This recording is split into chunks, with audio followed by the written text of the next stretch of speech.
അതിന്റെ കുട്ടികള് എന്നും എന്താ പറയാ ആയത്തെക്കുറിച്ച് ഓതിയിട്ട് 10 ആയത്തെക്കുറിച്ച് ഓതിയിട്ടാണ് എന്താക്കണത്, കിടന്നുറങ്ങണത്. ഇപ്പൊ എനിക്ക് വേണ്ടി പ്രാർത്ഥിച്ചിട്ടാ കിടന്നുറങ്ങണത്. എന്റെ ഫോൺ വരുമ്പോ ചോദിക്കും, ഇപ്പച്ചിയെ കിട്ടിയോ, അർജുനേട്ടനെ കിട്ടിയോ? കാരണം തന്നെ ഓൻ ഇവിടെ വന്നു കഴിഞ്ഞാലും ഇവിടെ കുട്ടികളുണ്ടാവും, വീട്ടിലുണ്ടാവും, ഓൻ വീട്ടിലും വരും, വീട്ടിലും കുറെ കാര്യങ്ങളൊക്കെ ഉണ്ടാവും. ചിലപ്പം കണക്കൂട്ടൽ വീട്ടിൽ നിന്ന് നയിക്കും.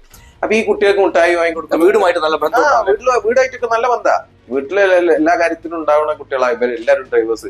ഈ കുട്ടികളെ ചോദ്യം ഒരു ഫാദർ എന്നുള്ള നിലക്ക് എനിക്ക് എന്താ പറയാ, ഞാൻ പരാജയപ്പെട്ടു പോയല്ലോ, നിന്റെ നാട്, നിന്റെ മൊത്തം സിസ്റ്റം പരാജയപ്പെട്ടു പോയി എന്നാൽ സഹിക്കാൻ കഴിയാത്ത വിഷയമാണ്. ആ വണ്ടിന്റെ ഉള്ളിൽ ചന്ദനാണോ, കള്ളക്കടത്ത്, മറ്റു വേറെ എന്തെങ്കിലും കാര്യമുണ്ടോ ഒക്കെ പരിശോധിച്ചോളേണ്ടി. നിങ്ങള് പരിശോധിച്ചിട്ട് ഈ അവിടെ തന്നെ താഴെട്ടോളേണ്ടി. ഓനെ ഒന്ന് ജസ്റ്റ് നമുക്ക് തന്ന് നമ്മൾ ആ വഴിക്ക് വിട്ടോളാം. ഇനി എന്തെങ്കിലും മിഷനറി കൊണ്ടുവരികയാണെന്നുണ്ടെങ്കിൽ ഇവരൊക്കെ നക്കാപ്പിച്ച എന്തിനാ? എനിക്ക് ഭയങ്കര അരിശം തോന്നുന്നു. 1 കോടി റുപ്യ മുടക്കാൻ വരെ എടുത്തില്ലെങ്കിൽ ഈ ദുരിതാശ്വാസ ഫണ്ട്, മറ്റേ ഡിസാസ്റ്റർ മാനേജ്മെന്റ്, ആ ഫണ്ട്, ഈ ഫണ്ട് പറഞ്ഞിട്ട് അതിൽ 96 ലക്ഷം റുപ്യ വരെ എടുത്തില്ലെങ്കിൽ നമ്മൾ പുര വിറ്റിട്ടായാലും കൊടുക്കൂ. ഞാനിപ്പോ ഇവരെ വീട്ടുകാരെ കണ്ടിട്ടോ നാട്ടുകാരെ കണ്ടിട്ടോ ഒന്നും കണ്ടിട്ടല്ല ഇതിൽ പിന്നിൽ നിൽക്കണേ. ഇതിന്റെ മുകളിൽ ഒരുപാട് നഷ്ടങ്ങൾ സാമ്പത്തികമായിട്ടും മാനസികമായിട്ടും ഞാൻ അനുഭവിച്ചു. വണ്ടി വരെ വിറ്റു അല്ലേ? ക്രെയിൻ ഉണ്ടായിരുന്നു, അത് വിറ്റ്. ഈ എന്റെ ജോലിക്കാർക്ക് ഇനി എന്നോടൊരു വിശ്വാസം നഷ്ടപ്പെടാൻ പാടില്ല. മലയാളിക്ക് പിന്നെ എന്റെ മക്കളെ മുഖത്തേക്ക് എനിക്ക് നോക്കേണ്ടതാണ്. ഓരോ വാപ്പ തോറ്റ ഒരു മനുഷ്യനാണെന്ന് തോന്നുന്നുണ്ട്. ലോകേഷ് ജഗന്നാഥനും ഒക്കെ മിസ്സിങ് ആയില്ലേ? ഓരോ ഫാമിലിയും കൂടി നമ്മളെ ഫാമിലി ആയി മാറി. നമ്മൾ 1 മാസം കൊണ്ട് അവിടെ നിന്നോട് കൂടി ഈ കുട്ടികൾ എന്നെ വിളിച്ചും കൊണ്ടിരിക്കുകയാണ്. ആ പെണ്ണുങ്ങള് 4 പെണ്ണുങ്ങൾ അവിടെ അനാഥരായി. ഇത് കണ്ടിട്ട് ഒരു മനസാക്ഷിയുള്ള മനുഷ്യന് എന്തായാലും ഇത് നോക്കി നിൽക്കാൻ കഴിയൂല. അർജുന്റെ ഉള്ളിൽ ഒരു വിശ്വാസം ഉണ്ടാവുമല്ലോ, ഓന്റെ മലയാളിമാര് ഓന്റെ വീട്ടിലെത്തിക്കും എന്നുള്ള ഒരു വിശ്വാസം ഉണ്ടാവും ഉറപ്പായിട്ടും. ചെയ്യും. ഞാനിപ്പോ ഇവരെ വീട്ടുകാരെ കണ്ടിട്ടോ നാട്ടുകാരെ കണ്ടിട്ടോ ഒന്നും കണ്ടിട്ടല്ല ഇതിൽ പിന്നിൽ നിൽക്കണേ. ഇതിന്റെ മുകളിൽ ഒരുപാട് നഷ്ടങ്ങൾ സാമ്പത്തികമായിട്ടും മാനസികമായിട്ടും ഞാൻ അനുഭവിച്ചു. വണ്ടി വരെ വിറ്റു അല്ലേ? ക്രെയിൻ ഉണ്ടായിരുന്നു, അത് വിറ്റ്. അത്രയും എക്സ്പെൻസ് ആണ് ശരിക്കും. എക്സ്പെൻസ് ഭയങ്കരമാണ് വരുന്നത്. നമുക്ക് മാറി നിൽക്കാൻ പറ്റൂല. അവിടുത്തെ സ്ഥിതി എന്താണെന്ന് പറഞ്ഞാൽ, ഈ വരുന്ന ആളുകൾക്ക് അറിയില്ല ഇതൊരു വിജനമായ സ്ഥലമാണ്, ഇവിടെ ഭക്ഷണം കിട്ടില്ല, വെള്ളം കിട്ടില്ല. അവിടെ ഉള്ള ആളുകൾ ഒരു ബക്കറ്റ് വെള്ളം പോലും കൊണ്ടേക്കില്ല. ഞാൻ വയനാട്ടിലും പോയി, ഒരു ദിവസം ഞാൻ വയനാട്ടിൽ പോയി. കാരണം എന്ന് പറഞ്ഞു കഴിഞ്ഞാൽ എന്റെ മനസ്സ് ഈ അർജുന്റെ വിഷയം ഇല്ലെങ്കിൽ ഞാൻ എന്തായാലും വയനാട്ടിൽ പ്രവർത്തിക്കാൻ ആഗ്രഹിച്ച ആളാണ്. അപ്പൊ ജസ്റ്റ് ഒന്നെങ്കിലും ഒരു ദിവസം പോയി വരാം. അവിടെയൊക്കെ എന്ന് പറഞ്ഞാൽ 100 മീറ്ററിൽ ഭക്ഷണങ്ങൾ കൊണ്ട് കളിയാ. ഇവിടെ അങ്ങനെയല്ല. ഇവിടെ മാധ്യമപ്രവർത്തകരായാലും മറ്റുള്ള ആളുകൾ നിൽക്കുന്നത് ഇത്രയും കണക്കിൽ ആളുകൾ, ഒരു 150-200 ആളുകൾ അവിടെ മലയാളികൾ നിൽക്കുന്നത് മുഴുവൻ പട്ടിണിയില്. അങ്ങനെ നിൽക്കുമ്പോ എനിക്കും വേണ്ടിയിട്ട്, എന്റെ അർജുനും വേണ്ടിയിട്ടാണല്ലോ ഈ ആളുകൾ വരുന്നത്. അപ്പൊ നമ്മൾ എന്തെങ്കിലും ചെയ്യണ്ടേ? അപ്പൊ അവർ പോറ്റുമ്പോ ഉള്ള ചെലവ് എത്ര ഉണ്ടാവും? ആ ചെലവുകൾ അതൊന്നും ഒരു പ്രശ്നമില്ലേനും. പക്ഷെ എന്താ പറഞ്ഞു കഴിഞ്ഞാൽ, ഈ മെനക്കെടുന്നത് മെനക്കെടാതെ എന്താ പറയാ, മെനക്കെട്ടിട്ട് കിട്ടാതാണെങ്കിലും ഒക്കെ അവിടുത്തെ ജില്ലാ ഭരണകൂടം ഒന്നും മെനക്കെട്ട് നോക്കിയിട്ടില്ല. മെനക്കെടുമ്പോ അതിന്റെ റിസൾട്ട് വരുന്നുണ്ട്. അതിന്റെ പാർട്സ് കിട്ടുക എന്ന് പറഞ്ഞു കഴിഞ്ഞാല് അതിന്റെ അടുത്തേക്ക് പോയി കൊണ്ടിരിക്കണം. നമ്മളെ ലൊക്കേഷൻ അറിയില്ലല്ലോ, പ്രോപ്പർ ലൊക്കേഷൻ. ആ വെള്ളത്തിലോ ഇപ്പോഴും എന്താ പറഞ്ഞാൽ ഈ ലോകേഷ് ജഗന്നാഥനും ഒക്കെ മിസ്സിങ് ആയില്ലേ? ഓരോ ഫാമിലിയും കൂടി നമ്മളെ ഫാമിലി ആയി മാറി. നമ്മൾ 1 മാസം കൊണ്ട് അവിടെ നിന്നോട് കൂടി ഈ കുട്ടികൾ എന്നെ വിളിച്ചും കൊണ്ടിരിക്കുകയാണ്. ഈ കുട്ടികളെ വീട്ടിൽ ഞാൻ പോയിട്ട് കണ്ടിട്ട്, നമ്മളെ നാട്ടിലും അങ്ങനത്തെ ഒരു വീടുണ്ടാവില്ല. ആ 4 പെണ്ണുങ്ങൾ അവിടെ അനാഥരായി. ഇത് കണ്ടിട്ട് ഒരു മനസാക്ഷിയുള്ള മനുഷ്യന് എന്തായാലും ഇത് നോക്കി നിൽക്കാൻ കഴിയൂല. നമ്മൾക്ക് എന്തായാലും ഓർക്കും കൂടി വേണ്ടിയിട്ടാണ് ഈ കാര്യങ്ങൾ ഒക്കെ ചെയ്യുന്നത്. ആ കുട്ടിയൊക്കെ എന്തെങ്കിലുമൊക്കെ ആവണം. ഇതൊന്നും ഓരോ 4 തിരിഞ്ഞു വെക്കാല്ലേ. അങ്ങനത്തെ ഒരു നാടാണ്. അവിടെ ഉള്ള ആളുകൾക്ക് ഒരു വാല്യൂസ് ഇല്ല. ജാതി, മതം, മറ്റുള്ള വിഭാഗങ്ങളിൽ വിഭജിച്ച് ഇങ്ങനെ കിടക്കുക എന്നുള്ളൂ. ഇവർക്ക് വന്നിട്ട് നിന്ന് സംസാരിക്കാൻ പോലുള്ള ഒരു അവസ്ഥ അല്ല അവിടെ ഉള്ളത്. അപ്പൊ എന്താ പറഞ്ഞു കഴിഞ്ഞാൽ, ഞാൻ ഇതിനും വേണ്ടിയിട്ട് പൊരുതുന്നത് ഈ ആ മനുഷ്യൻ 3 ആളുകൾ എന്ന് പറഞ്ഞാൽ വളരെ ചെറിയ ഏരിയ ആണ് ഇടിഞ്ഞു പോയത്. നമ്മൾ ചിലപ്പോ വീഡിയോയിലൊക്കെ ഡ്രോൺ വെച്ചിട്ട് ഷൂട്ട് ചെയ്യുമ്പോൾ മൊത്തം റെഡ് കളർ കാണുക. അതൊക്കെ മൊത്തം ഇടിഞ്ഞതല്ല, അതിൽ ചെറിയ ഭാഗം മാത്രം ഇടിഞ്ഞിങ്ങോട്ട് പോകുന്നത്. അതിൽ നമ്മളൊരു 2 ട്രക്ക്, അതായത് ആ ടാങ്കർ ലോറിൻ്റെതും നമ്മളെ ഈ വലിയൊരു മരവണ്ടിയും കാണാനില്ല പറഞ്ഞു കഴിഞ്ഞാൽ അത് തപ്പി പിടിക്കാൻ ഈ സിസ്റ്റത്തിന് കയ്യില്ല പറഞ്ഞു കഴിഞ്ഞാൽ ഇന്ത്യന്റെ പുരോഗമനം തീർച്ചയായും നമ്മളൊക്കെ അഭിമാനം കൊള്ളുന്ന ഇന്ത്യന്റെ പുരോഗമനം ഇന്നിപ്പോ ഒരു ഫേസ്ബുക്കിൽ ഞാൻ കണ്ട് ചൊവ്വയില് വെള്ളം കണ്ടിരുന്നു. അപ്പോഴാണ് കുറെ ആൾക്കാർ അതിന്റെ അടിയിൽ ചെയ്തിട്ടുണ്ട്. ഞാൻ വായിച്ചത് ഈ അർജുനെ കണ്ടുപിടിക്കാൻ കഴിയാത്തോടത്ത് എന്ത് ചൊവ്വ ഇപ്പോ അവിടെ തിരിച്ചു പോകാൻ നിൽക്കുക. തിരിച്ചു പോകണം. ഞാൻ എങ്ങോട്ടാണ് പോകേണ്ടതെന്ന് സത്യം പറയുകയാണെങ്കിൽ എനിക്ക് അറിയില്ല. ഞാൻ ശിരൂരിലേക്കാണോ പോകേണ്ടത് അല്ലെങ്കിൽ ബാംഗ്ലൂരിലേക്കാണോ പോകേണ്ടത്? ബാംഗ്ലൂർ പോയിട്ട് കേസ് ഇപ്പം പ്രശ്നം ടെക്നിക്കലി പ്രശ്നം എന്താ കഴിഞ്ഞാൽ ഏതോ ഒരു മനുഷ്യനെയാണ് കേസ് കൊടുത്തത്. എന്താ പറഞ്ഞു കഴിഞ്ഞാൽ ഈ അർജുനെ കണ്ടുപിടിച്ച് തെരച്ചിൽ നിർത്തരുത് എന്നുള്ള രൂപത്തിൽ ആ കേസ് തേർഡ് പാർട്ടിയാണ്. ഇത് ഞമ്മളോ ഇത് ലോറിയുടെ ഉടമകളോ അല്ലെങ്കിൽ അർജുന്റെ ഫാമിലിയോ എല്ലാം കൊടുത്തത്. അദ്ദേഹത്തിന്റെ കേസിന്റെ മുകളിലാണ് ഇപ്പൊ അത്. അദ്ദേഹത്തിന് ആയിക്കോട്ടെ ഈ കോടതിക്ക് ആയിക്കോട്ടെ എക്സാക്ട് ഗ്രൗണ്ട് റിയാലിറ്റി എന്താന്നുള്ള അറിയില്ല. ഗ്രൗണ്ടിൽ ഇറങ്ങിയിട്ട് ഞാൻ ഒരു ദിവസം ഇങ്ങനെ ഇരിക്കുകയാണ്, കുറച്ച് ദിവസം മുമ്പത്തെ കഥ. രണ്ടാം ഘട്ടത്തിൽ തുടങ്ങാതെ ഇങ്ങനെ നിൽക്കുന്ന സമയത്ത് ഞാൻ അവിടെ രാവിലെ പോവും, പിന്നെ തിരിച്ചു റൂം പോവും, പിന്നെ വൈകുന്നേരം ഒന്ന് പോവും. അതേമാതിരി രാവിലെ ഇങ്ങനെ ഇരിക്കുമ്പോൾ 24-ലുള്ള ഒരു ചാനലിൽ ലൈവായിട്ട് എന്നെ പെട്ടെന്ന് വിളിച്ചിട്ട് പറഞ്ഞ് അപ്പൊ മറുകരയെന്ന് ഞാൻ കേൾക്കണത് കുത്തു ഒഴുകി പോണ എന്താ അപകട രീതിയിൽ ഒഴുകിക്കൊണ്ടിരിക്കണ പുഴയിൽ എങ്ങനെ തിരയാനാണെന്ന് DK ശിവകുമാർ ചോദിക്കുന്നുണ്ട്. ഞാനിങ്ങനെ നോക്കുമ്പോ ഈ പുഴക്കറിയില്ല വലത്തോട്ടേക്ക് ഒഴുകണോ ഇടത്തോട്ടേക്ക് ഒഴുകണോ. സ്റ്റില്ലായി നിൽക്കുന്ന സമയത്ത് ഞാൻ ഇങ്ങനെ കേൾക്കുകയാണ്. ഇതാണ് അവസ്ഥ. അതായത് അവിടെ വന്ന് ഗ്രൗണ്ട് റിയാലിറ്റി കണ്ടാലേ മനസ്സിലാവുള്ളൂ ഇതൊന്നുമല്ല. അത് മാധ്യമപ്രവർത്തകർക്ക് മനസ്സിലായി, മറ്റുള്ളവർക്ക് മനസ്സിലായപ്പോഴാണ് പിന്നെ രണ്ടാമത് തെരച്ചിൽ തുടർന്നത്. പക്ഷെ എന്താന്ന് കഴിഞ്ഞാൽ ഇപ്പൊ കോടതിനെ ആരോ തെറ്റിദ്ധരിപ്പിച്ച് വിട്ടിക്കണ്. അവിടെ ഭയങ്കര അപകടാവസ്ഥയിലാണ് പുഴ ഒഴുകുന്നത്, സീറോ വിസിബിലിറ്റി, പല പല കാരണങ്ങൾ പറഞ്ഞിട്ട് അവിടെ ഒരു പ്രശ്നമില്ല. നമുക്കിപ്പോ വേണ്ടിയത് എന്താ പറഞ്ഞു കഴിഞ്ഞാല് സ്വതന്ത്രമായിട്ട് ഞങ്ങളെ ഈ വിഷയം എന്താ പറയാ തിരയാൻ അവസരം തരിക. വേറെ ആരും അതിൽ ഇടപെടേണ്ട ആവശ്യമില്ല. ഇനി എന്തെങ്കിലും മിഷനറി കൊണ്ടുവരികയാണെന്നുണ്ടെങ്കിൽ ഇവരൊക്കെ നക്കാപ്പിച്ച എന്തിനാ? എനിക്ക് ഭയങ്കര അരിശം തോന്നുന്നു. 1 കോടി റുപ്യ മുടക്കാൻ വരെ എടുത്തില്ലെങ്കിൽ ഈ ദുരിതാശ്വാസ ഫണ്ട്, മറ്റേ ഡിസാസ്റ്റർ മാനേജ്മെന്റ് ആ ഫണ്ട് ഈ ഫണ്ട് പറഞ്ഞിട്ട് അതിൽ 96 ലക്ഷം റുപ്യ വരെ എടുത്തില്ലെങ്കിൽ നമ്മൾ പുര വിറ്റിട്ടായാലും കൊടുക്കും. ഇനി ഇല്ലെങ്കിൽ ഞാൻ പിച്ചച്ചട്ടി എടുത്തിട്ടായാലും ഇറങ്ങിയിട്ടായാലും ഈ 1 കോടി റുപ്യ ഉണ്ടാക്കാൻ ബുദ്ധിമുട്ടാണ്. ശരിക്കും പ്രതീക്ഷ പോയോ? അല്ല, ഈ എന്താ പറഞ്ഞാൽ ഇവർക്ക് ഇപ്പൊ നമ്മളൊരു ലോറി കർണാടകയിൽ നിന്ന് ഇങ്ങോട്ട് വരുകയാണെങ്കിൽ 1.5 ലക്ഷം റുപ്യ ടാക്സ് ഇനത്തിൽ വരുന്നുണ്ട് ഓരോ ലോഡിനും. ഇന്ത്യ മാത്രമല്ല പല ആളുകളുടെ ലോഡിനും 1.5 ലക്ഷം റുപ്യ മിനിമം കർണാടക ഗവൺമെന്റിലേക്ക് ടാക്സ് ഇനത്തിൽ പോകുന്നുണ്ട്. എത്ര കൊല്ലം ഈ പരിപാടി ചെയ്യുന്നു? ഈ പൈസകളൊക്കെ കിട്ടിയിട്ട് അതിൽ നിന്ന് ഒരു എന്താ പറഞ്ഞു കഴിഞ്ഞാൽ ഒരു 96 ലക്ഷം റുപ്യ ഇവർക്ക് എടുത്തിട്ട് ഈ 3 മനുഷ്യന്മാർ അതിൻ്റെ ഉള്ളിൽ നിന്ന് ഇങ്ങോട്ട് എടുക്കാൻ കഴിയില്ലെങ്കിൽ അതിന് താഴെ മേലെ കളിക്കുകയാണെന്നുണ്ടെങ്കിൽ ഇവരെ പൈസ ആവശ്യമില്ല. അറ്റ്ലീസ്റ്റ് നമുക്ക് ആ സമ്മതം തരിക. ഓക്കെ, നിങ്ങൾ തെരഞ്ഞോളി. താങ്കൾ പറയുന്ന പോലെ തന്നെ ഇനിയിപ്പം സർക്കാർ സംവിധാനങ്ങൾ ഇല്ലെങ്കിൽ നമ്മുടെ അതിന്റെ സംവിധാനങ്ങൾ തരാനുള്ള പെർമിഷൻ തരിക. അതേ ആവശ്യമുള്ളൂ. അതിന് ആരൊക്കെ ആ വെള്ളത്തിൽ നിലപാട് ശരിക്കും അർജുനെ കിട്ടണം എന്നുള്ളത് തന്നെ മാത്രമേ ഉള്ളൂ.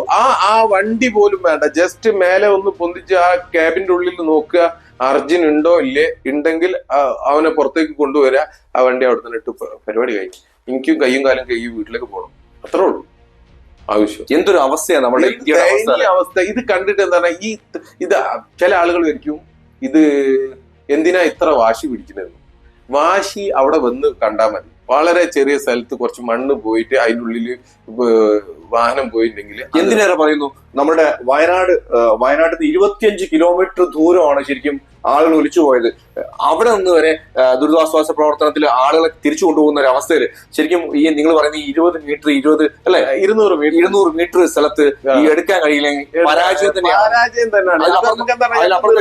നമ്മളെ ഇന്ത്യക്ക് തന്നെ മോശം. അതിലപ്പുറത്തേക്ക് മനാഫ്ക വല്ലാത്തൊരു സങ്കടം നമ്മളോട് പറഞ്ഞിട്ടുണ്ട്. അതായത് ചാനൽസുകൾ പല ന്യൂസുകൾ കിട്ടുമ്പോൾ മാറി പോയിക്കൊണ്ടിരിക്കും. അപ്പോ മുൻപൊക്കെ ചാനലുകൾ നല്ല രീതിയിൽ ചർച്ച ചെയ്തിരുന്നു.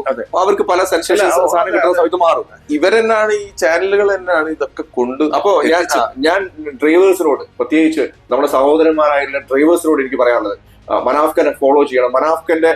മനാഫ്ക ഒരു ചാനലുണ്ട് നമുക്കല്ലേ. ഇപ്പൊ ഉണ്ടാക്കിയത് ലോറി ഉടമ മനാഫ് എന്ന് പറഞ്ഞിട്ട്. ലോറി ഉടമ മനാഫ് എന്ന് പറയുന്ന ഒരു ചാനലുണ്ട്. അത് നിങ്ങളൊന്ന് ഫോളോ ചെയ്യണം. കാര്യം നിങ്ങളുടെ സപ്പോർട്ട് ശരിക്കും എന്തുണ്ട് ഇവർക്ക് വേണം. ഒരു മുതലാളി എന്നുള്ള ലെവലിലേക്ക് ഞാൻ എപ്പോഴും മനാഫിനെ നോക്കി കാണുന്ന സ്ഥിതിക്ക് ഒരാള് മിസ്സായി, ഒരു സ്റ്റാഫ് മിസ്സായിട്ട് ഇത്രത്തോളം പണിയെടുക്കുന്ന ഒരാളെ ഞാൻ കണ്ടിട്ടില്ല. കാര്യം അത് എന്താണെന്ന് ചോദിച്ചപ്പോ മനാഫ്ക തന്നെ പറയാതെ എന്തുകൊണ്ടാണ് അത്തരം രീതിയിലേക്ക്. ഇപ്പം ഒന്ന് ആ സൗഹൃദം വീട്ടിലായാലും ഇന്നും കുട്ടികൾ കിടന്നുറങ്ങുമ്പോ, ഇന്നലെയും ഞാൻ ഇപ്പൊ കുറെ ദിവസത്തിന് ശേഷം നാട്ടിലേക്ക് വരികയാണ്, അതിന്റെ കുട്ടികള് എന്നും എന്താ പറയാ ആയത്തെക്കുറിച്ച് ഓതിയിട്ട് 10 ആയത്തെക്കുറിച്ച് ഓതിയിട്ടാണ് എന്താക്കണത് കിടന്നുറങ്ങണത്. ഇപ്പൊ എനിക്ക് വേണ്ടി പ്രാർത്ഥിച്ചിട്ടാ കിടന്നുറങ്ങണത്. അപ്പൊ ഈ കുട്ടികൾ ഡെയിലി ഇത് ഓതുമ്പോ ഓൽക്ക് തന്നെ എന്താണ് നമ്മൾ ഓതിയിട്ടൊന്നും ഇതിനുള്ള ഒരു എന്താ റിസൾട്ട് വരുന്നില്ലേ.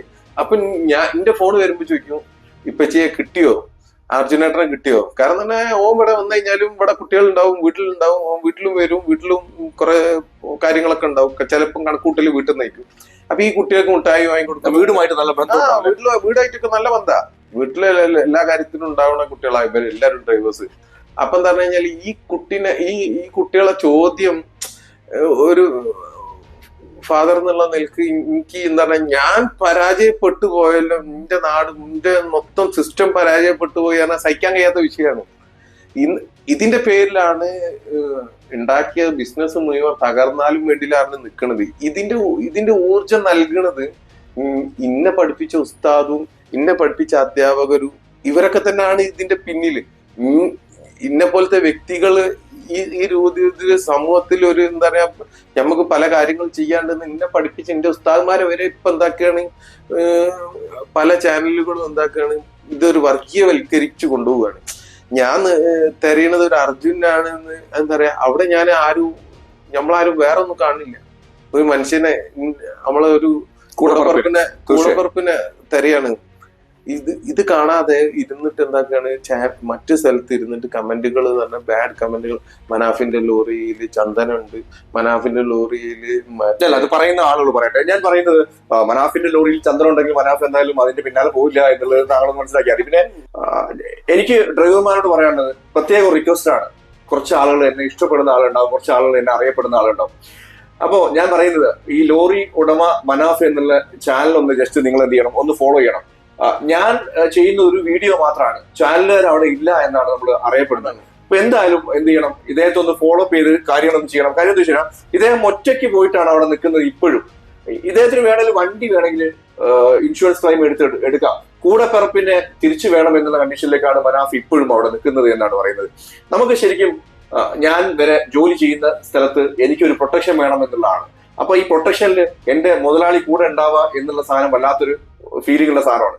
അത് പറഞ്ഞാൽ മനസ്സിലാവില്ല. കാര്യം പല ആളുകളും ഉണ്ടാവും, 5 വിരലും 5 ടൈപ്പാണല്ലോ.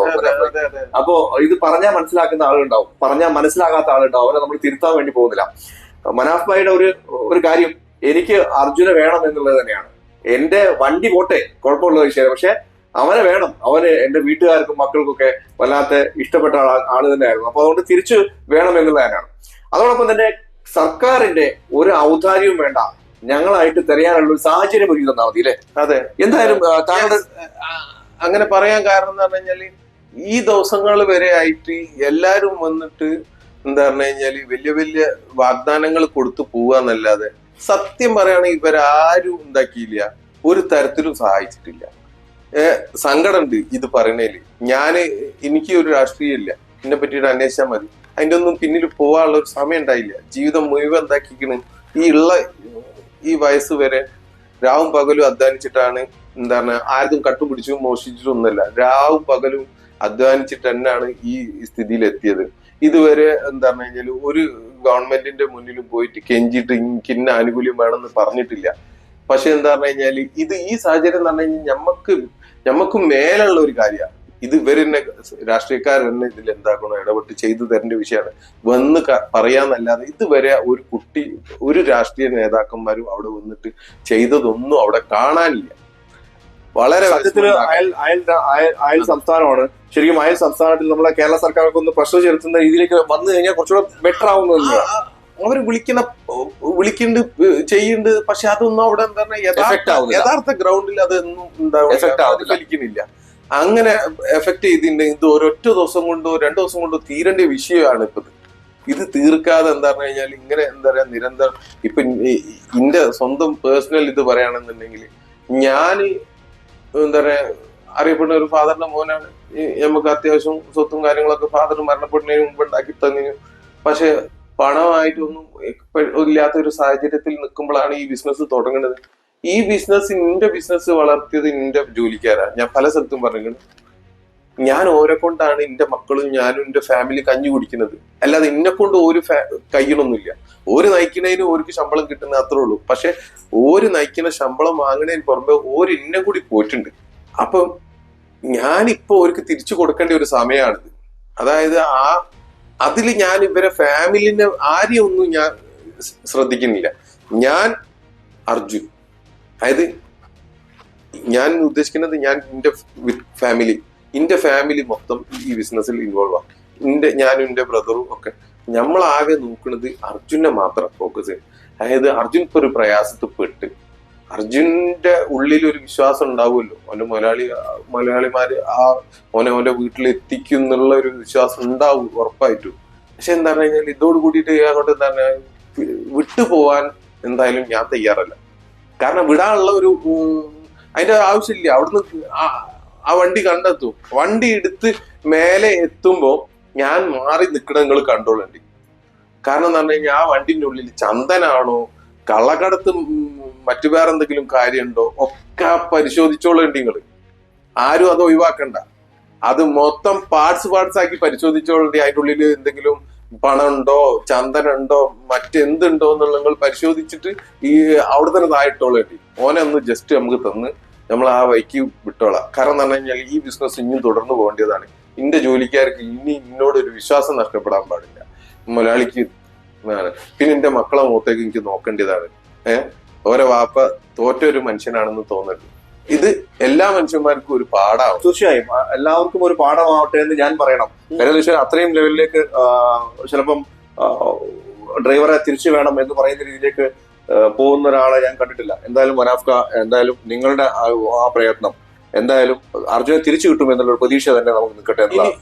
ഇനി മിക്കവാറും ഇത് ഈ രൂപത്തിൽ പോയില്ലെങ്കിൽ എന്റെ കൂടെ എനിക്കറിയാം മൊത്തം കേരളം മലയാളികൾ മൊത്തം എന്റെ കൂടെ ഉണ്ട്.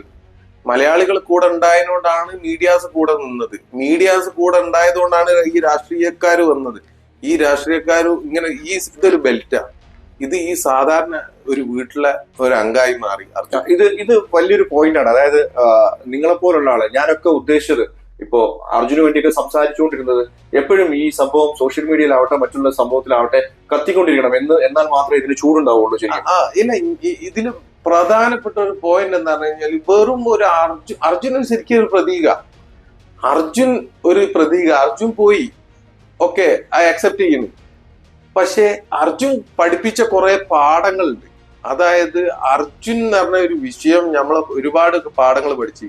ഇനി നമ്മൾ നിരന്തരം ആളുകൾ കേരളത്തിന്റെ പുറത്തേക്ക് യാത്ര ചെയ്യുന്നതാ. പല ആളുകളും ഈ യാത്രകൾ ചെയ്യുമ്പോൾ ഓന്റെ ഉള്ളിൽ ഒരു ധൈര്യം എന്ന് പറയുന്നത് ഇനി വേറൊരു അർജുൻ ഉണ്ടാവാൻ പാടില്ല. അല്ല, അതല്ല, ഞാൻ ഈ നാട്ടില് വിട്ടിട്ട് കേരളം വിട്ടു പോകുമ്പോൾ അന്യ സ്റ്റേറ്റുകളിൽ എത്തുമ്പോൾ ഇനി എന്തെങ്കിലും ഒരു അപകടം എനിക്ക് പറ്റുകയാണെന്നുണ്ടെങ്കിൽ മൊത്തം കേരളം ഇറങ്ങണം, ഇന്റെ അടുത്തേക്ക് വരും, ഇന്നെ തേടി ഇന്റെ കേരളം മലയാളികൾ മൊത്തം വരും എന്നുള്ള ബോധം ഒരു ഡ്രൈവർക്കോ ഒരു യാത്രികനോ ഉണ്ടാവുമ്പോ അതിനുണ്ടാവുന്ന ആ ഒരു ധൈര്യം എന്താ പറഞ്ഞാൽ അത് ആ സ്റ്റേറ്റിലുള്ളവനും വിചാരിക്കണോ, അയ്യോ ഇതൊരു മലയാളി ആണല്ലോ, പെട്ടെന്ന് എന്തെങ്കിലും കാര്യം ചെയ്യണം എന്ന് ഓനക്ക് തോന്നണോ.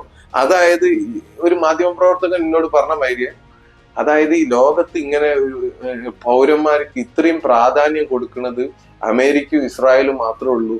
പിന്നെ അത് കഴിഞ്ഞതിന് ശേഷം ഇപ്പൊ ഈ അർജുന്റെ വിഷയത്തിലാണ്. ഒരു പൗരന് ഇനി മുതൽക്ക് എന്താ പറയുക ഒരു സ്റ്റേറ്റ് വിട്ടു പോയിട്ട് എന്തെങ്കിലും പറ്റുകയാണെന്നുണ്ടെങ്കിൽ മൊത്തം ആളുകളെ നമ്മൾ കൂടെ നിന്ന് കൊടുക്കണം. അത് ഈ അർജുൻ പഠിപ്പിക്കുന്ന ഒരു പാഠം അതാണ്. അർജുൻ പഠിപ്പിക്കുന്ന കുറെ പാഠങ്ങൾ നമ്മളെ മുന്നിലുണ്ട്. അത് നമ്മളെന്തായാലും എന്താ പറഞ്ഞു കഴിഞ്ഞാൽ വരും ദിവസങ്ങളിൽ എനിക്ക് ഇതിനെപ്പറ്റി കൂടുതൽ കാര്യങ്ങൾ പറയാനുണ്ട്. തീർച്ചയായും ഞാൻ പറയുന്നത് ഡ്രൈവർമാരൊക്കെ കൂടെ വേണം. മനാഫ് ഭായിക്ക് ശരിക്കും സപ്പോർട്ട് നല്ല രീതിയിൽ നിങ്ങൾ കൊടുക്കണം എന്നുള്ളതാണ്.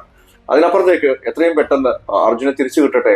തെരച്ചിൽ നിർത്തി അതിനപ്പുറത്തേക്കുള്ള പല സംഭവത്തിലേക്ക് പോയിക്കൊണ്ടിരിക്കുകയാണ്. അപ്പോൾ എത്രയും പെട്ടെന്ന് അർജുനെ തിരിച്ചു കിട്ടട്ടെ എന്ന് പ്രാർത്ഥിക്കുകയാണ്. അതിനപ്പുറത്തേക്ക് നിങ്ങളുടെ സഹായം വീണ്ടും എടുത്തു പറയാണ്. ഡ്രൈവർമാരെ, നിങ്ങളുടെ സഹായം എന്തായാലും മനാഫിന് ഇപ്പൊ ആവശ്യമുണ്ട്. കാര്യം ഒറ്റയ്ക്കാണ് ഇനി പൊരുതാൻ വേണ്ടി പോകുന്നത്. നന്ദി, നമസ്കാരം.